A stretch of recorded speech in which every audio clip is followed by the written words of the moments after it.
There is a trial transcript buried inside the Louisiana State Archives, one that courthouse officials in Iberville Parish quietly reclassified as administrative waste sometime around 1901. The document runs to over 400 handwritten pages.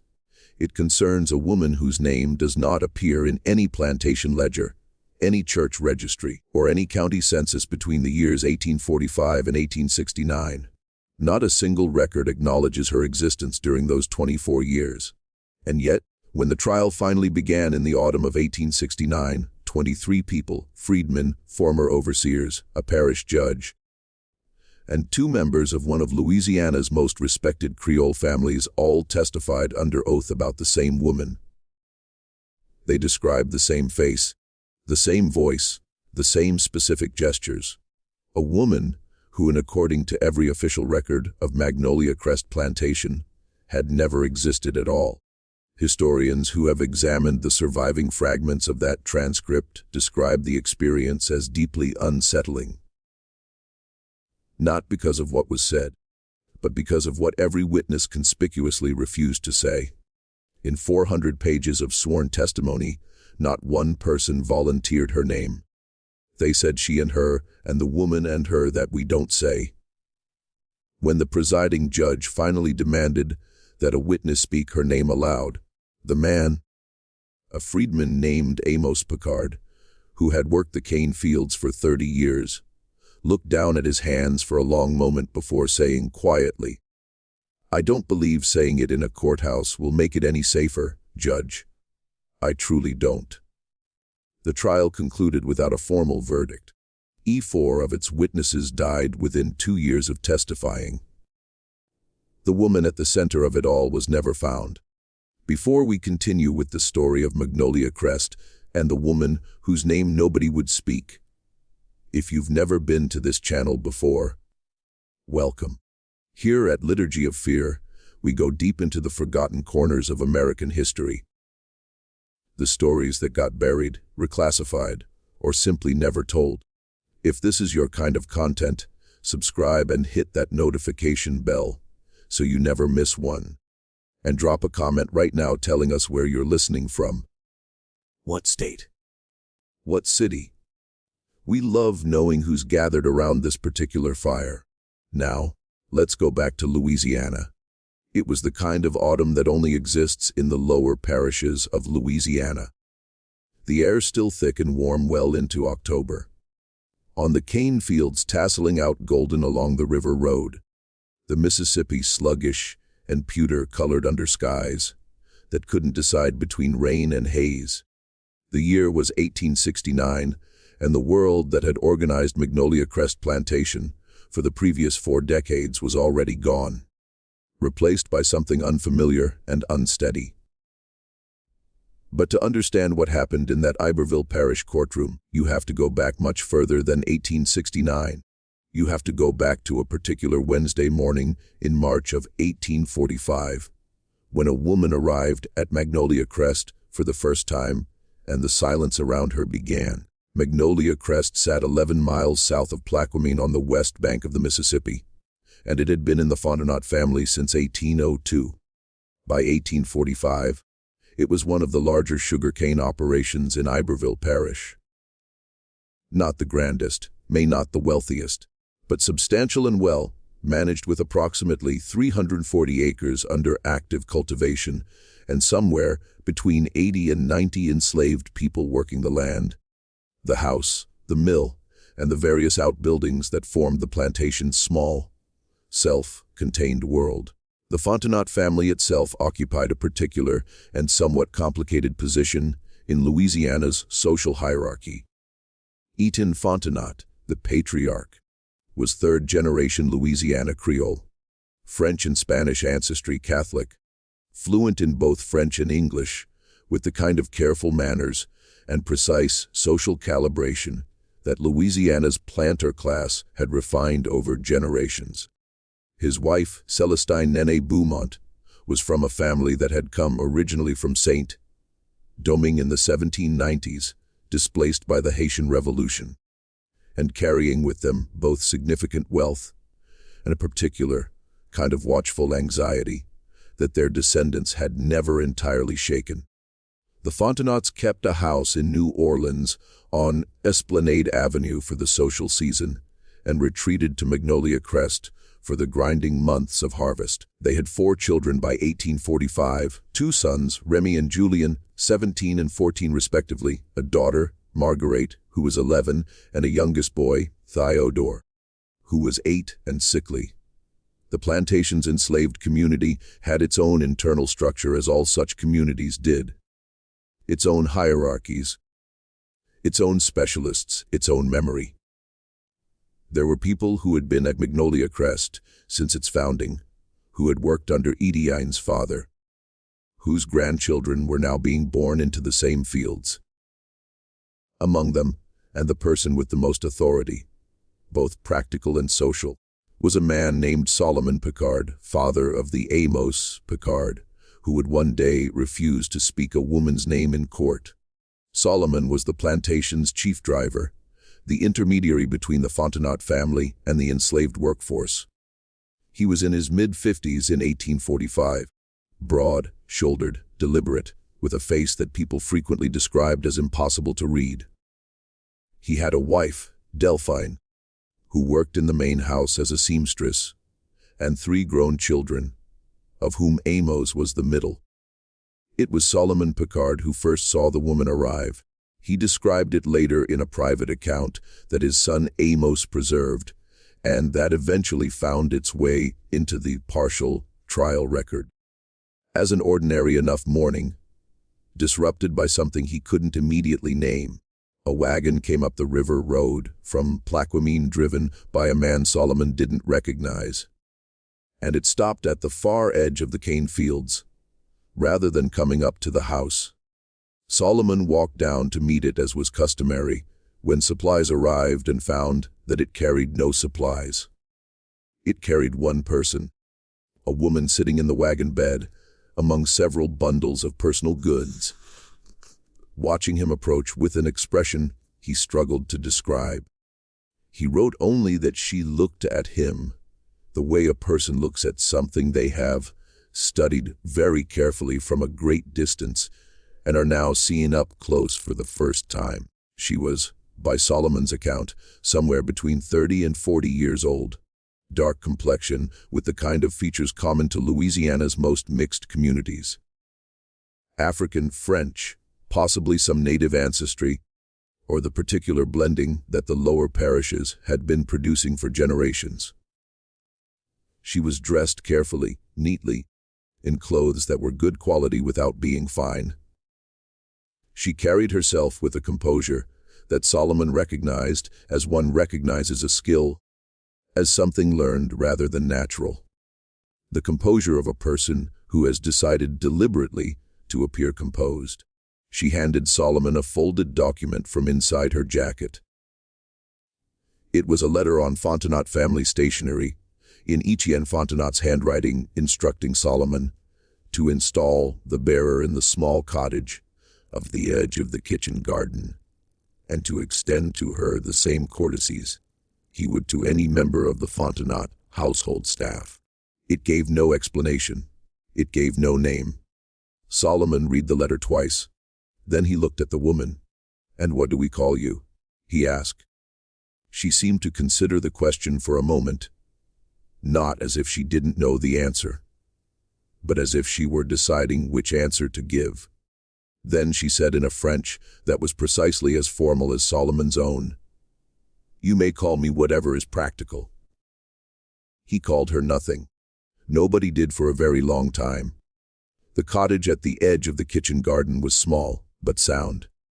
2 rooms, a good hearth, a window that looked out over the herb beds toward the river. It had previously housed a series of the plantation's domestic workers, none of whom had stayed long. There was something about its position, slightly apart from both the main house and the slave quarters, caught between 2 worlds without belonging clearly to either, that seemed to discourage comfortable occupation, and the woman settled into it within a day, and she began work within 2. Nobody knew precisely what her work was. That was the first problem. She was not assigned to any of the established roles at Magnolia Crest.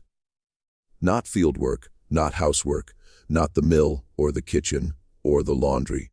She moved through the plantation's day with the freedom of someone who had been told that her time was her own. And she used that time in ways that made people uncertain. She was often in the kitchen garden, handling the medicinal herbs with evident expertise. Chamomile, valerian, sarsaparilla, the various bitter roots that the plantation's informal healer, an old woman named Clementine, had cultivated for decades.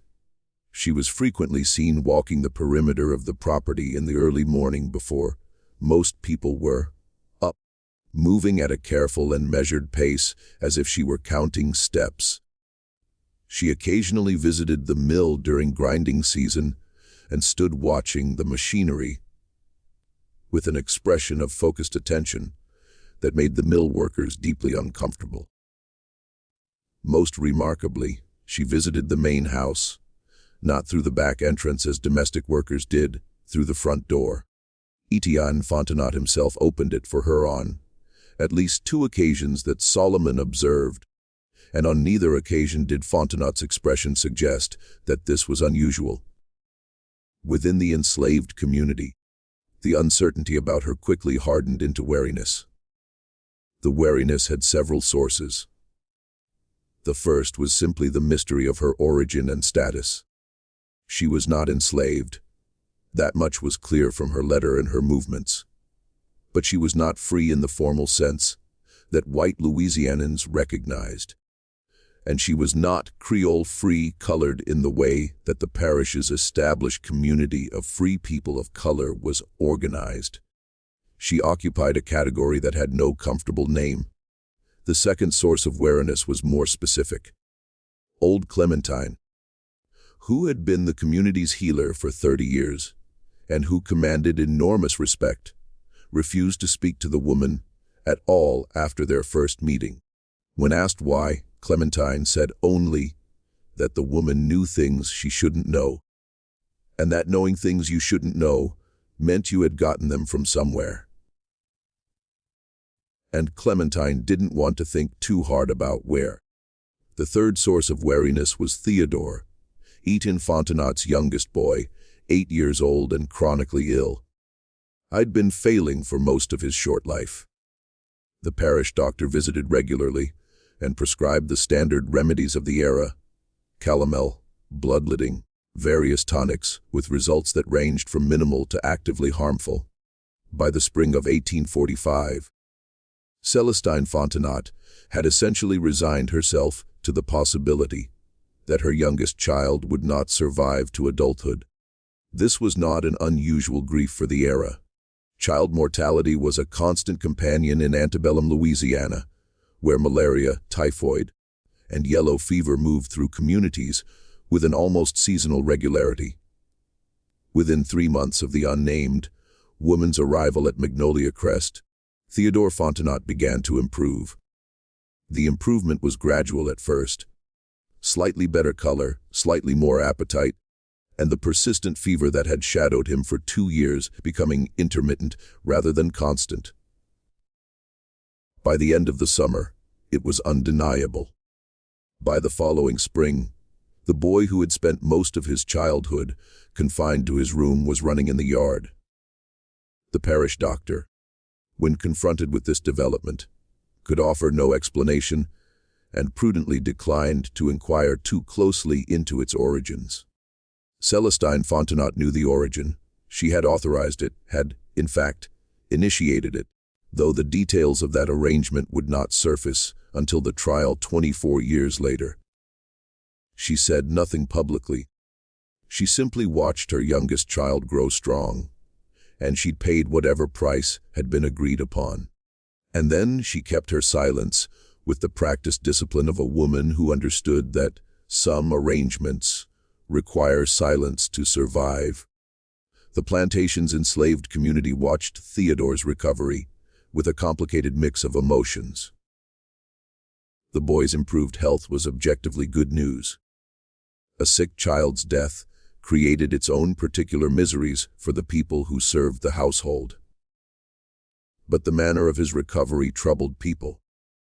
Clementine, consulted privately, told Solomon that the woman had been using preparations she didn't recognize, plants that didn't grow in the kitchen garden, compounds that had no name in the French or English Clementine knew. She had seen some of what the woman carried in her bundles. She would not describe it in detail. She said simply, "That woman carries knowledge from somewhere far from here, and knowledge that travels far from its home doesn't always arrive clean." Solomon wrote this down. He was one of the few people at Magnolia Crest who could read and write, a skill acquired through means he never fully explained. He kept a private record, not a diary exactly, more a series of observations, which he maintained throughout the woman's years at Magnolia Crest. It was this record, preserved by his son Amos and presented in fragments at the 1869 trial, that provided the most detailed account of what happened in those years. Most of what we know about the unnamed woman comes from Solomon's careful, cautious, consistently bewildered hand. He wrote, "In the summer of 1845, she has been here now 4 months. Nobody calls her anything. She does not seem to require a name. This I find more strange than anything else about her, even stranger even than what she did for the boy. A person without a name in a place like this is either very free or very trapped. I cannot determine which she is. The arrangement, if that is the right word for what existed between the unnamed woman and the Fontenot family, endured for the next 19 years. Those 19 years were not static. Louisiana and the nation moved through upheavals that transformed everything. The Mexican War, the crisis over slavery's expansion, the Compromise of 1850, the brutal decade of the 1850s, when the question of the Republic's survival began to feel not theoretical, but immediate. And then the war itself, beginning in 1861, tearing through the South with a violence that the men who had started it had badly failed to imagine. Magnolia Crest experienced all of this. I and the unnamed woman moved through all of it, and her position shifted in ways that were subtle but cumulative. In the early years, her role remained undefined. The healer who wasn't officially a healer. The advisor who had no official standing to advise. The woman in the cottage at the edge of the kitchen garden, who was visited by the plantation mistress, with a regularity that nobody commented on, because commenting on it would have required acknowledging it. Celestine Fontenot came to the cottage on average twice a week. The visits were never announced and never explained. They lasted between 30 minutes and 2 hours. What was discussed in them, nobody knew. Delphine Picard, Solomon's wife, who worked in the main house and observed Celestine's movements carefully, noted that the mistress always arrived at the cottage, with visible tension in her shoulders and jaw, and always left with something released in her face. Not exactly peace, but the particular expression of a person who has been given information they needed, even if the information was difficult.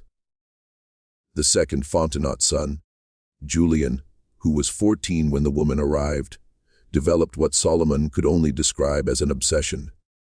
By the time Julian was in his 20s, he was visiting the cottage himself, less frequently than his mother, but with what appeared to be a different quality of need.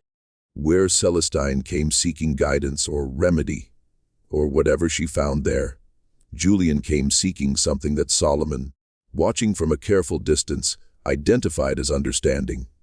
Julian was the family's intellectual, restless, hungry, minded, perpetually dissatisfied with the explanations he received from the world around him.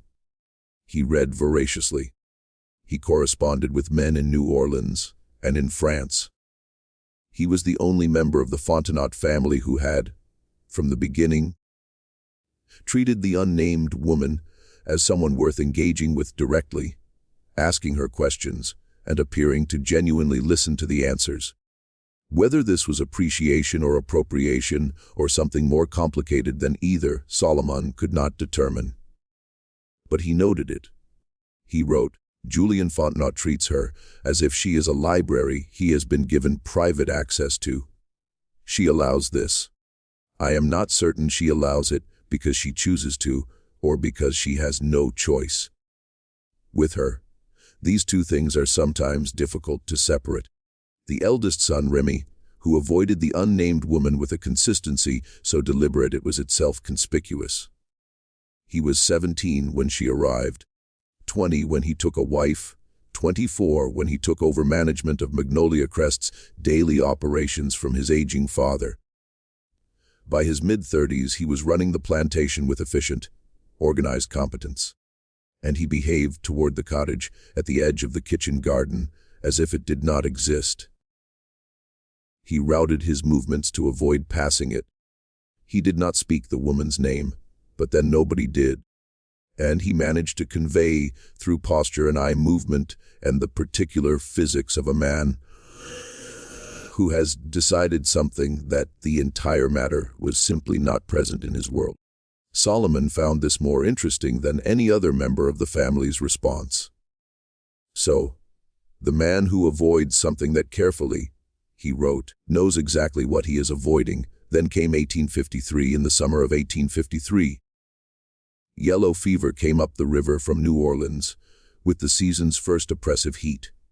It moved through Iberville Parish with the efficient brutality of a disease that had been doing this for decades and had optimized its methods.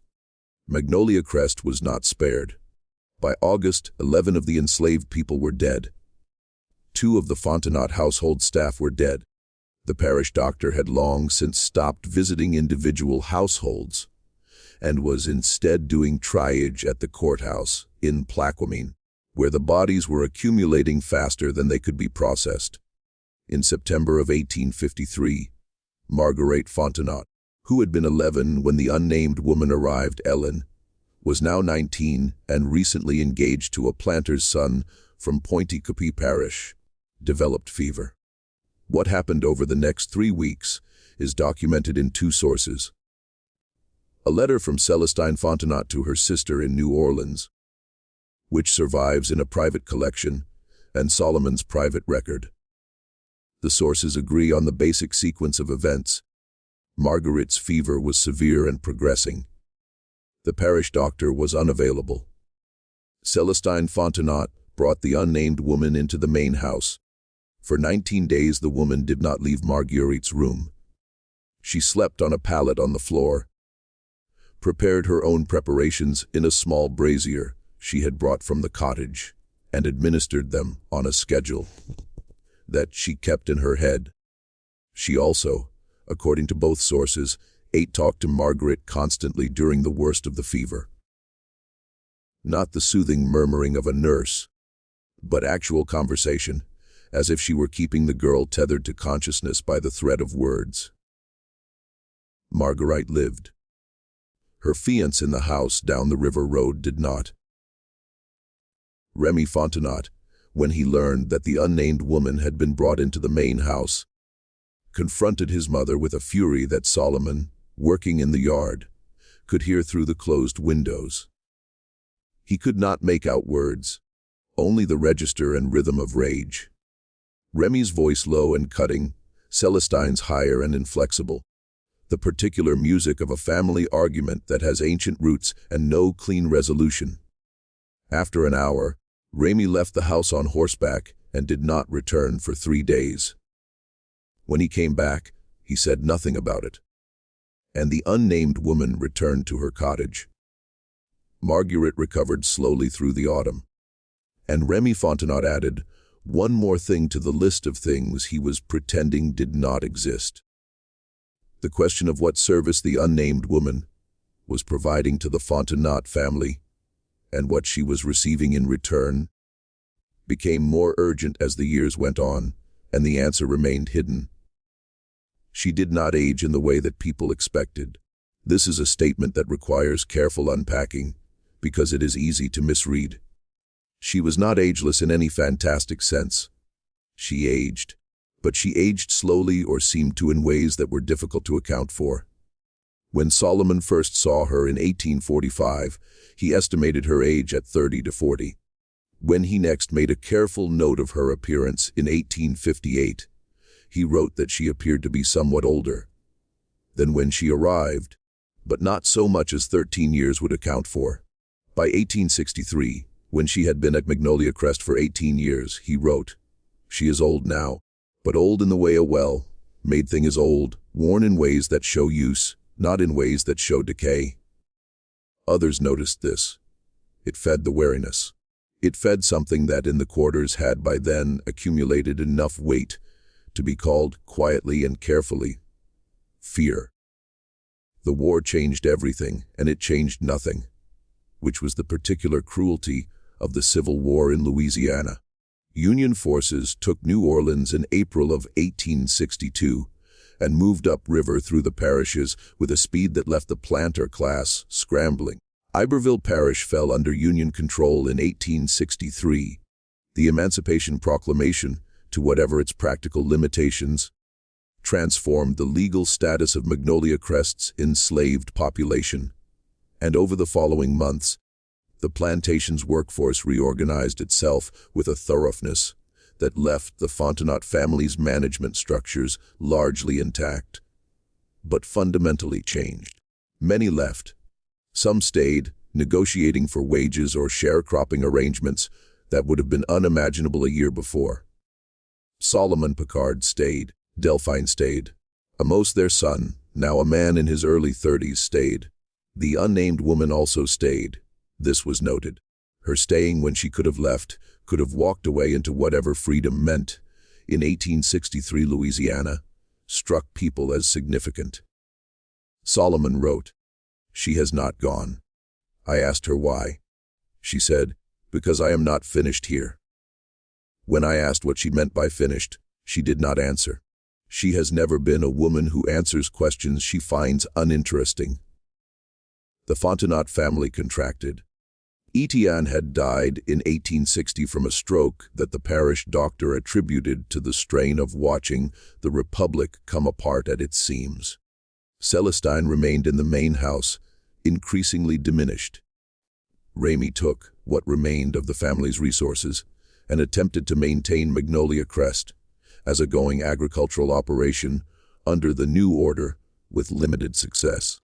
Julian had spent the war years in New Orleans, working in some capacity for the Confederate government, and then, after the city fell, apparently making himself useful to the Union administration in ways that his brother found unforgivable. And Marguerite was in Natchitoches with her second husband. The first had died in the war's first year, and rarely wrote. It was Julian who came back first in the spring of 1865, and his return immediately complicated everything. Julian Fontenot was 41 years old in 1865, and the war had done to him what it did to men who think too much about the thing they're experiencing. While they're experiencing it, it had made him certain of some things and uncertain of everything else. He came back to Magnolia Crest with a specific agenda Solomon sensed, though the agenda revealed itself slowly. Julian spent the first weeks of his return re-establishing his relationship with the unnamed woman. He visited the cottage daily, and he brought papers and books and seemed to be asking her questions of a more structured kind than he had in their earlier conversations. Less, "I'm curious about this," and more, "I need to understand this precisely." Solomon observed these visits without being able to hear their content, but he noted Julian's emerging effect, a mixture of urgency and something harder to name. Not quite guilt, not quite desperation, the thing that sits between them. It was during this period that Solomon first began to suspect that the unnamed woman's position at Magnolia Crest was not what it appeared. He had long assumed that she was there by Etienne Fontenot's arrangement, that the patriarch had brought her for reasons of his own, and that Celestine's subsequent use of her services was a secondary development. But something in Julian's behavior suggested a different possibility. The quality of Julian's engagement with the woman was not that of a man consulting a resource his family had acquired. It was something with older obligations embedded in it, something that predated his father's letter. Solomon wrote in the summer of 1865, "I have begun to think that she was not brought here by old Fontenot. I have begun to think that she came here for her own reasons, and that whatever arrangement exists between her and this family, she negotiated it herself from a position of choosing, not of being chosen. If this is true, then the question of what she wanted from them, what she has been getting from them for 20 years becomes the most important question about her, and nobody has answered it. Nobody has even asked it, and at least not where I could hear. The question would be asked soon enough, but not by Solomon, and not in any private conversation. In August of 1866, Remy Fontenot's eldest daughter, a girl of 16 named Honorine, disappeared. She vanished on a Tuesday afternoon, in the middle of a working week between the time her mother last saw her after the noon meal, and the time the household sat down to supper, and noticed her absence. She was not in the house. She was not in the yard. She was not anywhere on the property that a thorough search that evening could locate. The river was dragged. The cane fields were walked. The outbuildings were checked. Nothing. By the following morning, the search had extended to neighboring properties, and the river rode toward Plaquemine. By the third day, the parish sheriff was involved. But by the end of the first week, there was no evidence that Honorine Fontenot had left Magnolia Crest by any conventional means. No one had seen her on the road. No one had seen her on the river, and no personal items beyond the clothes she had been wearing were missing from her room. She was never found. The investigation that followed was cursory by any standard. Honorine was 16 female, and the parish was still in the chaos of reconstruction, with the sheriff's office understaffed and overwhelmed by cases that involved violence, not absence. The working assumption, stated or unstated, was that she had run away, to New Orleans perhaps, or across the river to Baton Rouge, or with a young man whose name nobody knew. Remy Fontenot refused to accept this explanation publicly, and barely accepted it privately. His wife, a woman named Clotilde Nye Terrell, accepted nothing. She demanded answers and received none. It was Clotilde who first spoke the connection aloud. She said it to her husband in their bedroom, and the sound carried through the old house's walls to where Delphine Picard was working in the hallway. Clotilde said, "That woman in the cottage, that woman your mother, is always gone to. I want to know what she has given that family, and what she has taken in return, and I want to know now. Remy, because our daughter is gone." Remy's response, according to Delphine's account, at the 1869 trial, was a long silence followed by a single sentence. "Clotilde, some things in this house you do not ask about." And Clotilde, who was a Turau, and had not been raised to accept silence as an answer to anything, said, "Then God help us all, and because I will find someone who will ask." She was 3 years ahead of her threat. The asking would come in 1869 in a courthouse in Plaquemine, with a judge and a jury and 23 witnesses and 400 pages of testimony. And at the center of all of it, unchanged, unnamed, waiting, the woman in the cottage. The 3 years between Honorine's disappearance in 1866 and the trial in 1869 were the years in which everything that had been hidden began to pressure its containers. Celestine Fontenot died in the spring of 1867 in her sleep at the age of 71. Her death was not unexpected.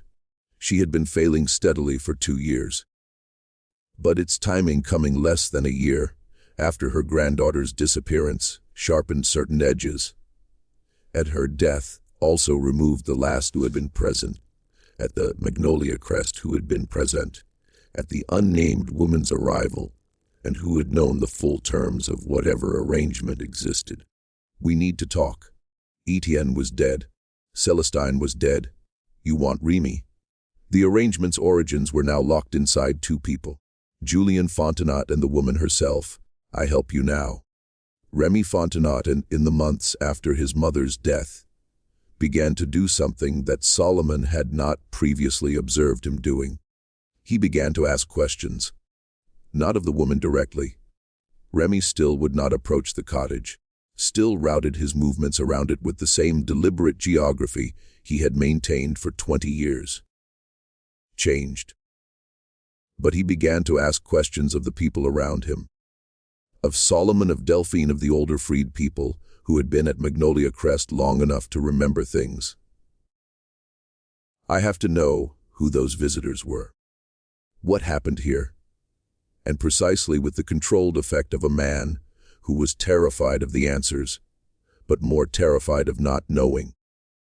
He asked about the early years, about what the woman had done and said, about who had visited her, and when about what Clementine had said before she died in 1859 about the particular texture of his mother's visits to the cottage. Solomon answered what he could withheld, what he felt he should, and watched Remy Fontenot arrive over the course of several months at a conclusion that visibly horrified him.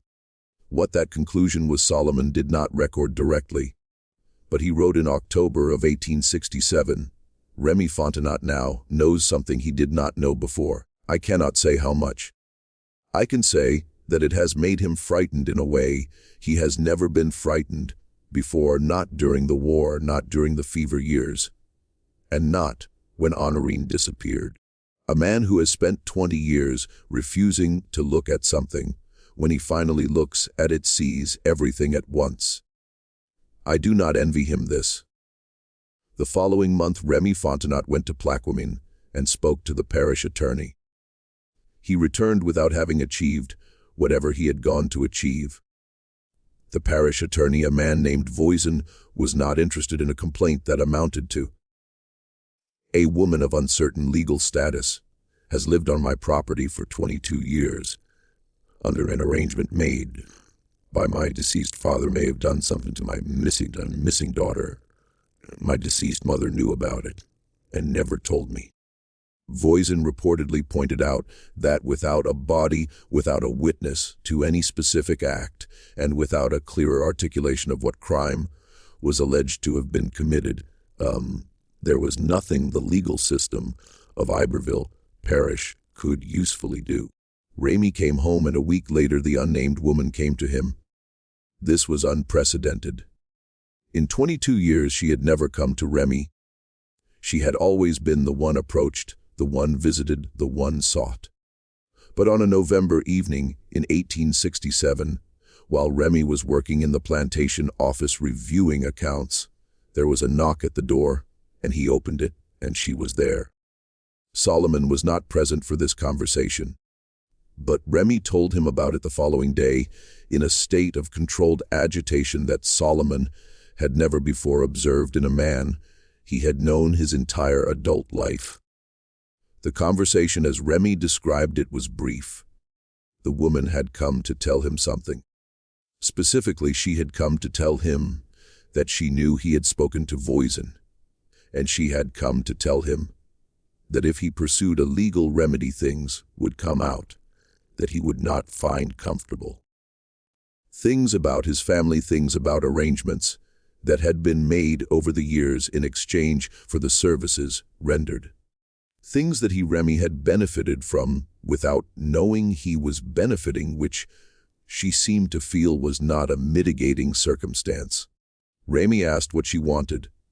She said only what she had always had: the cottage, the freedom of movement, the arrangement. Remy said that the arrangement had included apparently his daughter, and he would not continue any arrangement that had included his daughter. The woman said very quietly that his daughter had not been part of any arrangement, that Honorine's disappearance was not something she had caused or could explain, and that she understood why he thought otherwise, but that he was wrong. Remy did not believe her. This was where things stood in early 1868 when something changed. Though Solomon was never entirely clear on what the best he could reconstruct was that Julian Fontenot, who had until this point maintained his separate relationship with the woman in what appeared to be a genuine compartmentalization from his brother's situation, reached some kind of breaking point. Perhaps it was guilt. Perhaps it was the particular honesty that comes when someone has been carrying a secret so long that the weight becomes unbearable. Perhaps the woman herself asked something of him that he was unwilling to provide. Whatever the cause, in the summer of 1868, Julian went to the parish attorney's office and made a formal statement. And the content of that statement was the detonator. "I must find Julian Fontenot," told the parish attorney, that he knew the origin of the unnamed woman's arrangement with his family. He knew it because he had helped to arrange it 23 years earlier, when he was 20 years old and convinced that he was doing something clever. He told the attorney that the arrangement had been made not by his father, but by himself, in his father's name, using the family stationery and the family's resources, and that what he had arranged was not what anyone who looked at it from the outside could have guessed. He said that the woman was owed a debt by the Fontenot family going back further than 1845, that the debt was of a kind that Louisiana law in 1845 had no mechanism for acknowledging, and that she had come to Magnolia Crest, not because they had sought her, but because she had determined that Magnolia Crest was the place where the debt could be repaid. And she had approached Julian, then a young man in New Orleans, recently arrived at a relative's house for a social season, and she had made him understand what was owed and what she was prepared to do about collecting it. She had, in other words, not been brought to Magnolia Crest. She had brought herself there, and Julian had opened the door. When the parish attorney asked what the debt was, Julian was quiet for a long moment. Then he said that explaining the debt would require explaining something about his family's history in St. Domingue, where his mother's family, the Beaumonts, had come from, where they had come from and what they had done there, and who they had done it to, and who therefore might have very old reasons to find them and present a reckoning. The trial was set for October of 1869. The Iberville Parish Courthouse in Plaquemine was not built for spectacle. It was a modest building, brick, 2 stories, with the self-conscious dignity of a structure that knows it represents something larger than itself. In the autumn of 1869, it was crowded in ways it had not been built to accommodate. The trial drew observers from 3 parishes, several journalists from New Orleans papers, and a small contingent of Freedmen's Bureau officials who had their own reasons for interest in a case that touched on questions of personhood, debt, and accountability in post-war Louisiana. The unnamed woman was present for the trial. She sat at the front of the courtroom to the left, even the chair that had been designated for her, and she was precisely as composed as she had been on the morning Solomon Picard first saw her step down from a wagon in 1845. 24 years older by that account, her face carrying the wear of time in ways that didn't align with any calculation of how old she should be. The presiding judge was a man named Thibodeaux, a Reconstructionist appointee, Northern educated with no particular sympathy for the Fontenot family and a careful, methodical approach to the case's extraordinary complexities. He had spent 3 months reviewing the available documents before the trial began. He had read Julian Fontenot's statement 4 times. He still wasn't entirely sure what he was presiding over. The prosecution, such as it was, in the legal architecture of the case, having required considerable improvisation, alleged that the unnamed woman had, over the course of 24 years, obtained property and benefits from the Fontenot family through a combination of concealment, manipulation of familial dependency, and what the complaint somewhat desperately termed coercive therapeutic practice. The disappearance of Honorine Fontenot was referenced, but not formally charged for the reasons Voisin had outlined 2 years earlier. The defense: the woman had retained a Creole attorney named Duplessis from New Orleans, who was known for taking cases that others declined, argued that his client had provided legitimate services freely negotiated for compensation freely given, and that the attempt to characterize those services as criminal was an extension of the same logic that had governed Louisiana's relationship with people like his client for the previous century.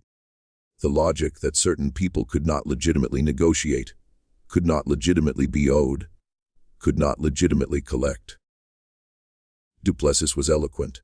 Thibaudaux listened to him with evident appreciation, and then the witnesses began. 23 people testified over 9 days.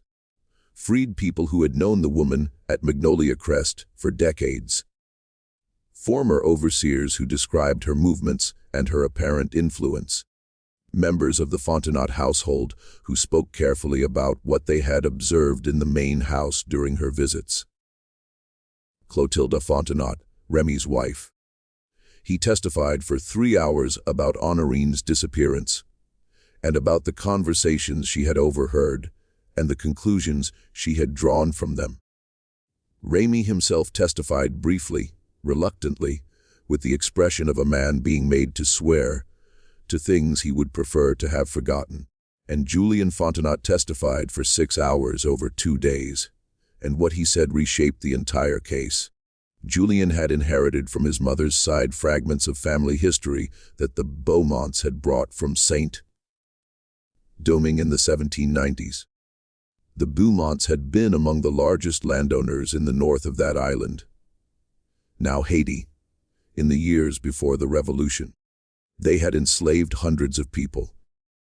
When the revolution came, they had fled, taking what they could carry, including the family's financial records, which documented transactions that they had every reason to want documented and kept private. Among the people the Beaumonts had enslaved was a woman. Julien used the word woman, though the historical figure had died decades before he was born, who had possessed what her enslavers' records described variously as unusual medical knowledge, dangerous influence over the other Negroes, and in one document from 1789, a power over the body's workings that no honest person can explain. She had been separated from her child, a daughter, in a property transaction in 1791, 2 years before the Revolution, sold away from Saint-Domingue to a merchant in New Orleans who resold her twice before she died in Louisiana in 1798.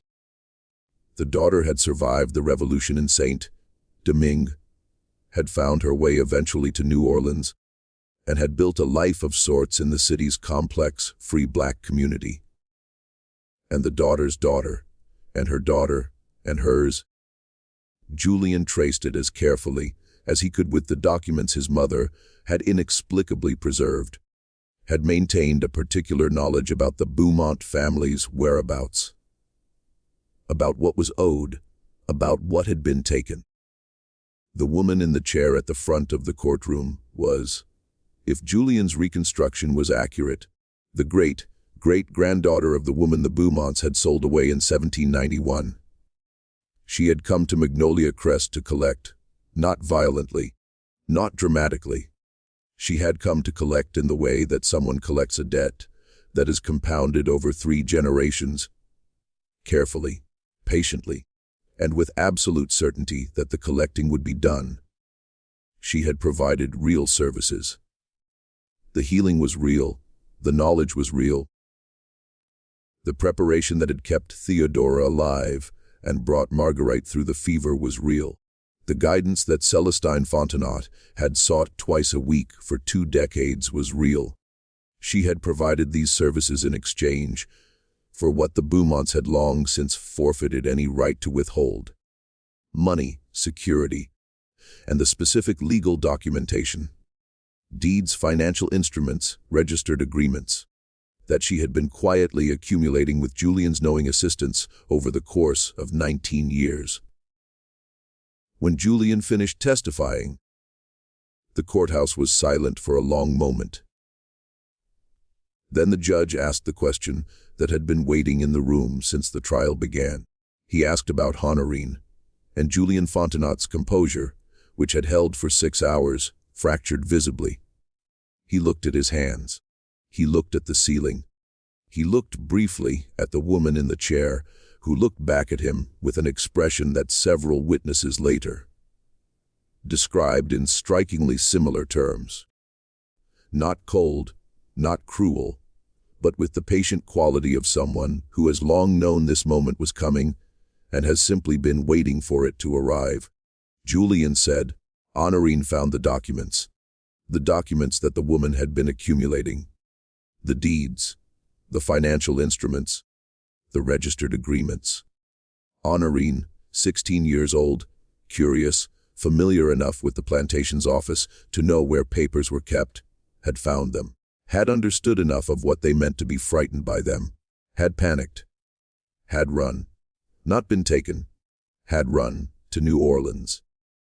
In on a steamboat she boarded from a private landing 2 miles down the river road from Magnolia Crest using money she had taken from a household drawer, a detail Remy Fontenot had known and not disclosed, because disclosing it would have required explaining why his daughter had run, and what she had found. Honorine had been in New Orleans since 1866, living with some difficulty in a boarding house in the American sector.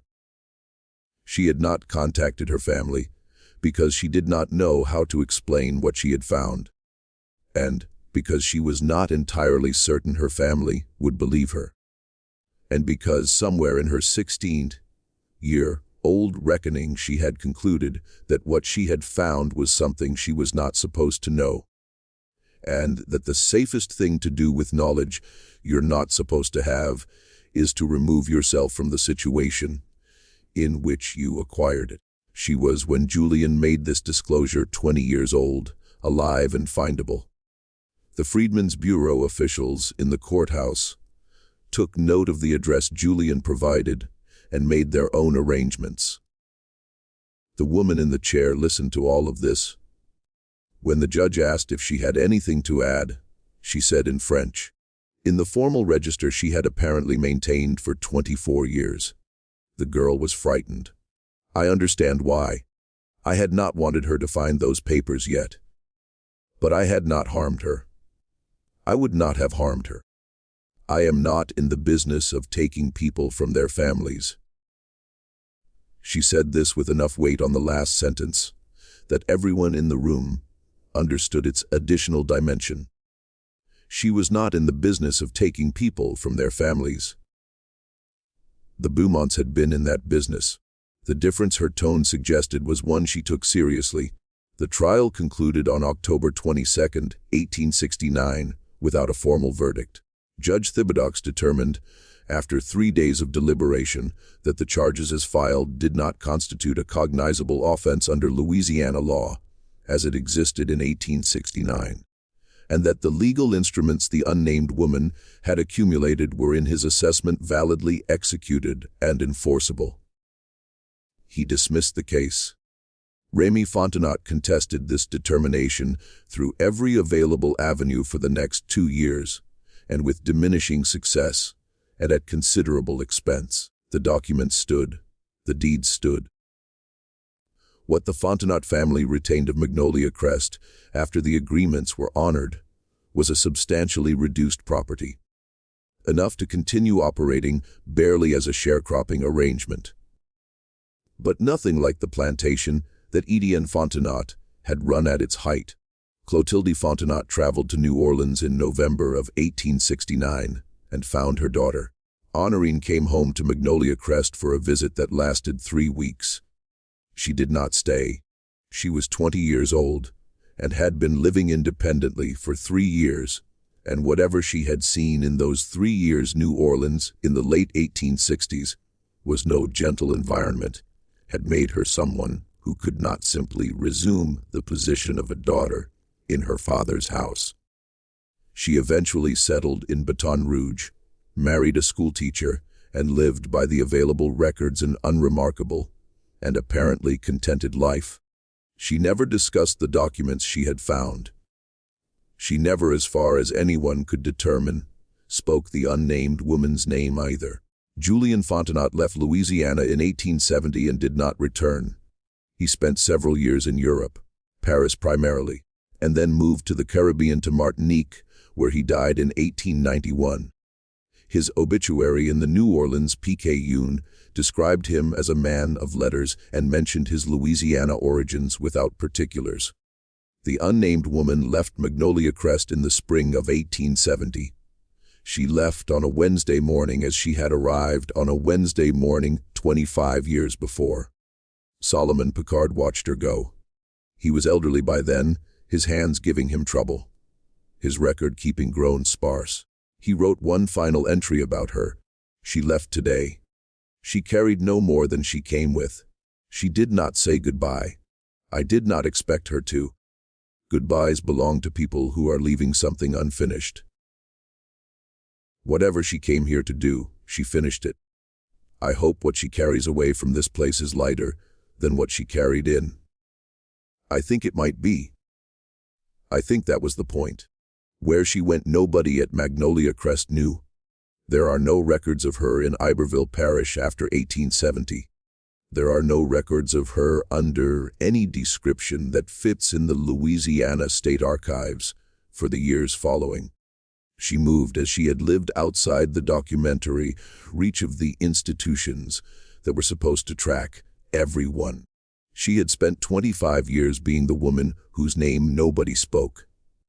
Yet after the trial, she became the woman whose whereabouts nobody knew.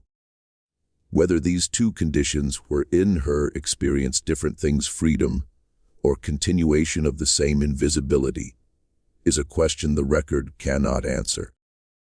What the record does preserve in fragments in the partial trial transcript in Solomon Picard's private account, in Julian Fontenot's testimony, is the outline of something extraordinary. A woman who spent a quarter century collecting a debt that was owed to her grandmother's grandmother, who did it not through force or threat, but through knowledge, patience, and the provision of things that people genuinely needed, who healed the people she healed because her skills were real, regardless of the larger strategy they served, who endured 25 years of namelessness, yet of being spoken of only as she and her and the woman, and who emerged from a courthouse in Iberville Parish in October of 1869 with what she had come for, and left. The courthouse records were reclassified around 1901 when a new administration came in and found the Fontenot case inconvenient for reasons that the reclassification order did not detail. The trial transcript was marked administrative waste and moved to a secondary archive where it sat for decades. When historians eventually found it, not the full document but the fragments that survived, they found those 400 pages of testimony in which 23 people described the same woman in precise detail, agreed on her appearance and her voice and her manner, and in 400 pages did not once speak her name, and the woman had spent 25 years without a name in the official record because the people around her withheld it. The irony, if it can be called that, is that after the trial, when she was gone and could no longer be found, the name she had never used at Magnolia Crest was the one thing that might have helped locate her. Amos Picard knew it. He had known it for years, inherited from his father's private knowledge. He was asked at the end of his trial testimony to provide it for the record. He looked at his hands. He thought about it for what the transcript records as a considerable period. Then he said, "She gave up the use of her name a long time ago." In a place like this with a history like the one she had, A name is something people take from you. She decided nobody would ever take hers again, so she put it away. And I think she'd want it to stay put away. I think that's the one thing she got to choose in all of it. What to keep to herself. Judge Thibodeaux looked at him for a moment. Then he made a notation in the record. Witness declines to provide name, reason stated, and moved on. The fragments of the trial record do not include the name. Neither does Solomon's private account. Neither does Julian's testimony, though Julian clearly knew it. It is not in any surviving correspondence from Celestine Fontenot. It is not in the parish records. It is nowhere in the archive of Magnolia Crest, which burned in 1887 in a fire of undetermined origin, destroying whatever remained of the plantation's official documentation. Her name is gone. What she did remains in the fragments for whoever knows how to look.